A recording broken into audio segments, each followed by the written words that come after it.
Sejarah terbentuknya Danau Toba. Danau Toba merupakan tempat wisata yang sering dikunjungi di Sumatera Utara karena keindahan alamnya.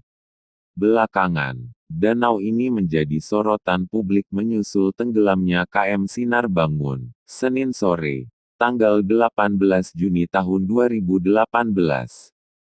Sebanyak 184 penumpangnya dinyatakan hilang, 3 meninggal dan 19 orang selamat dalam peristiwa itu. Keluarga korban dan publik Indonesia tentu sangat terpukul. Apalagi bangkai kapal dan korbannya tidak bisa dievakuasi karena alasan kedalaman danau terbesar di Asia Tenggara itu. Bagaimana asal-usul dan sejarah Danau Toba ini? Kami kali ini akan mengulasnya dari beberapa sumber dan penelitian para ahli. Danau ini terletak di tengah-tengah Provinsi Sumatera Utara dan dikelilingi 7 kabupaten yaitu, Kabupaten Samosir, Simalungun, Humbang Hasundutan, Dairi, Karo dan Toba Samosir, dan Tapanuli Utara. Danau tektovulkanik ini merupakan danau terbesar di Asia Tenggara karena memiliki panjang 87 km, lebar 27 km, lokasi ketinggian 904 meter di atas permukaan laut, dan kedalamannya mencapai 505 meter. Secara geografis, Danau Toba berada pada koordinat 980,300 SD 990,010 bujur timur dan 20,240 SD 20,480 lintang utara.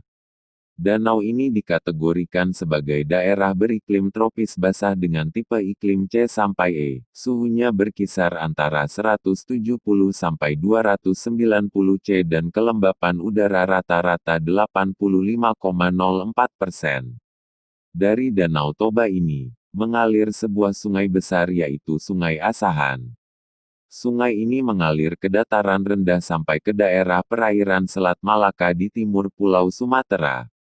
Derasnya aliran sungai ini pada akhirnya dimanfaatkan pemerintah sebagai pembangkit listrik tenaga air, PLTA. Awal terbentuknya Danau Toba menurut sejarah, Danau Toba sebelumnya adalah gunung berapi yang disebut Gunung Toba. Informasi yang dikutip dari sejarah-lengkap.com menyebutkan, gunung ini memiliki kantong magma sangat besar yang jika meletus akan menghasilkan daya ledak yang sangat besar. Kantong magma Gunung Toba disuplai oleh banyaknya lelehan sediman lempeng benua yang saling bergesek secara hiperaktif, yaitu lempeng Indo-Australia yang mengandung banyak sedimen, dan lempeng Eurasia yang menjadi tempat duduknya Pulau Sumatera. Letak kedua lempeng itu berada di kedalaman 150 km di bawah bumi. Gesekan lempeng Indo-Australia dan Eurasia menghasilkan panas sehingga melelehkan bebatuan. Lelehan tersebut kemudian naik ke atas sebagai magma. Oleh karena seringnya kedua lempeng ini bergesekan, magma yang dihasilkan cukup banyak sehingga dapat menciptakan ledakan yang begitu dahsyat.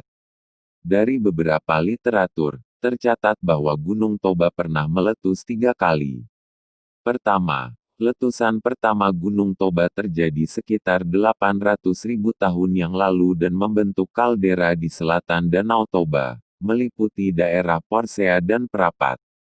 Kedua, letusan kedua terjadi sekitar 500.000 tahun yang lalu dan menghasilkan kaldera di utara Danau Toba, yaitu daerah antara Haranggaul dengan Silalahi. Ketiga, Gunung Toba terakhir meletus pada 74.000 tahun lalu. Letusan terakhir ini disebut-sebut sebagai letusan paling dahsyat dalam sejarah dunia. Meskipun sama sekali tidak tercatat di dalam buku, namun bukti-bukti ilmiahnya bisa ditemukan di masa kini. Para ahli memperkirakan letusan Gunung Toba menghasilkan ledakan supervulkanik dengan skala sekitar 8.0 Volcanic Explosivity Index, VEI. Jika dibuat perbandingan, ledakan bom nuklir di Hiroshima dan Nagasaki memiliki daya ledak 0,015 megaton TNT. Letusan Gunung Krakatau berdaya ledak 150 megaton TNT. maka letusan Gunung Toba diperkirakan berdaya ledak 26.000 megaton TNT dan mampu menghancurkan area Sumatera seluas sekitar 20.000 km persegi. Letusan terakhir Gunung Toba memuntahkan lebih dari 1.000 km kubik material letusan.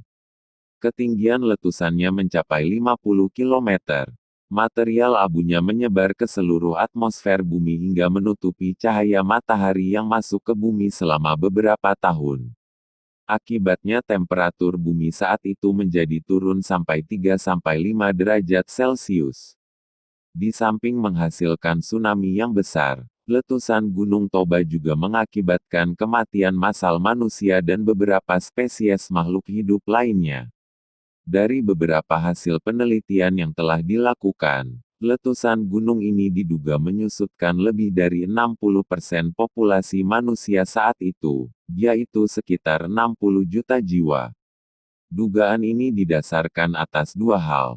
Pertama, material abu yang jatuh ke seluruh dunia telah menimbun sebagian habitat manusia. Kedua, tidak adanya cahaya yang masuk menyebabkan tidak terjadinya fotosintesis tumbuhan. Hal ini berimbas pada langkanya bahan makanan sehingga mengakibatkan kelaparan dahsyat yang berujung pada kematian massal. Setelah meletus, gunung ini membentuk kaldera yang kemudian terisi air dan akhirnya menjadi danau terbesar di Asia Tenggara. Danau inilah yang dikenal dengan nama Danau Toba. Meskipun para ahli masih berbeda pendapat soal ini, tim multidisiplin peneliti internasional yang dipimpin Dr. Michael Petraglia mengungkapkan dalam suatu konferensi pers di Oxford, Amerika Serikat telah menemukan sebuah situs arkeologi baru yang cukup spektakuler oleh para ahli geologi di selatan dan utara India.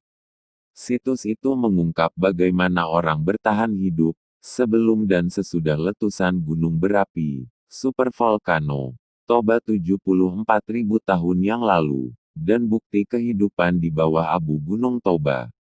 Meskipun sumber letusan dalam 3.000 mil dari distribusi abu, selama 7 tahun, para ahli dari proyek Universitas Oxford meneliti ekosistem di India, untuk mencari bukti kehidupan dan peralatan yang mereka tinggalkan di padang pasir tandus. Daerah dengan luas ribuan hektare ini hanya sabana, padang rumput. Sementara tulang hewan yang tersebar. Tim menyimpulkan, daerah yang cukup besar ternyata ditutupi debu dari letusan gunung berapi purba. Penyebaran debu gunung berapi itu sangat luas, ditemukan hampir di seluruh dunia. Berasal dari letusan supervolcano kuno, yaitu Gunung Toba. Mengarah dugaan ke Mount Toba. Karena ditemukan bukti bentuk abu vulkanik dari molekul yang sama pada 2100 poin. Sejak kaldera kawah yang sekarang adalah Danau Toba di Indonesia, 3.000 mil dari sumber letusan. Bahkan, cukup mengejutkan, ternyata penyebaran debu yang akan direkam ke kutub utara. Hal ini mengingatkan para ahli, betapa dahsyatnya letusan gunung berapi Super Toba saat itu. Pulau-pulau di Danau Toba. Ada yang menarik, di tengah Danau Toba, terdapat 5 pulau yang membuat pemandangan alamnya semakin indah. Pulau-pulau tersebut muncul akibat tekanan ke atas oleh magma yang belum keluar. 5 pulau tersebut adalah Pulau Samosir yang kini dimekarkan menjadi sebuah kabupaten. Pulau Samosir adalah pulau tengah danau terbesar kelima di dunia. Konon, pulau ini dulunya menyatu dengan Pulau Sumatera dan berbentuk seperti sebuah tanjung di Danau Toba. Kemudian pada masa penjajahan Belanda dibangunlah kanal sungai sehingga memutuskan dataran Samosir dengan dataran Sumatera. Akhirnya Samosir menjadi pulau sendiri. Pulau Samosir ini sudah berabad-abad dihuni oleh manusia dari suku Batak. Di Pulau Samosir dan tepi Danau Toba inilah mereka mengembangkan budayanya serta mengembangkan keturunan mereka menjadi 5 kelompok kesukuan Batak, yakni Papak Dairi, Angkola Mandailing, Simalungun, Karo, dan Toba. Selain itu, ada Pulau Tau yang panjangannya hanya sekitar 1 km dan berada di sebelah timur Pulau Samosir.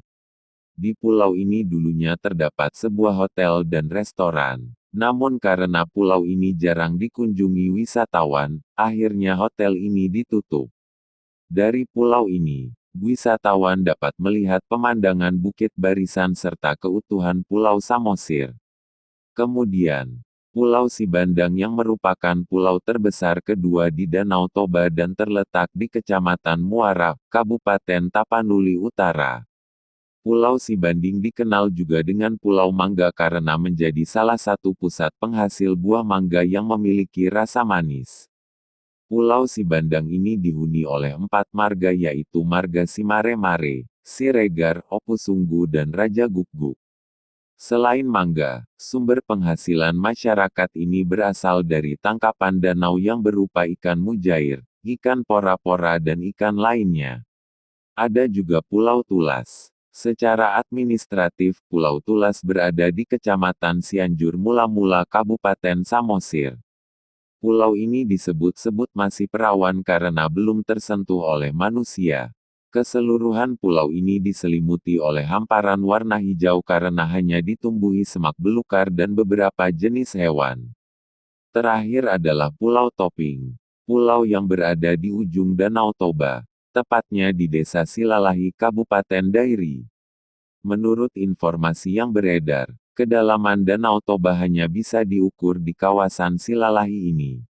Sama seperti Pulau Sibandang, Pulau Toping yang berukuran kecil ini dikelilingi bebatuan kecil yang tersusun rapi secara alami, sehingga menambah indah pesona alamnya.